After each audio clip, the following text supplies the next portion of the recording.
Poštovani navijači, u nastavku prvenstva dočekujemo ekipu Beograda i sada ćemo da vidimo da li to naši sugrađani znaju. Sada nađemo nekoga. U mom gradu mala reka, velik klub, titula se nova čeka, svi živimo za žoku, sva su srca kao jedno abo. Dobar dan, da li imate vremena za jedno pitanje kratko?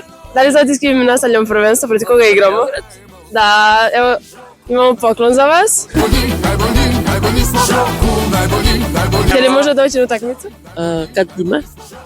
Nastavljamo 17. januara. Može. Drago mi je, vidimo se, izvolite. Srećna Nova godina. Da li imate vremena za jedno kratko pitanje? Izvini. Može jedno kratko pitanje?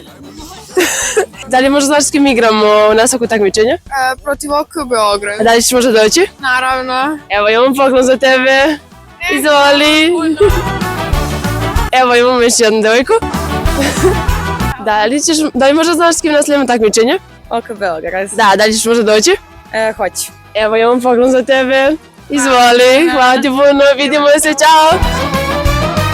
Evo, vidjeli smo da sugrađani prate nas i da znaju s kim igramo sljedeću utakmicu, a pozvale bih i sve koji mogu da dođu u našu halu da nas podrže i vidimo se!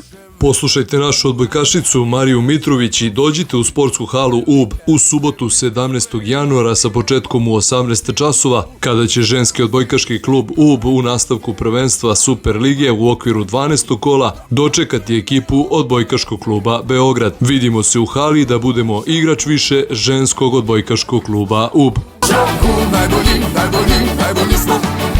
Najbolji smo, brate, klub.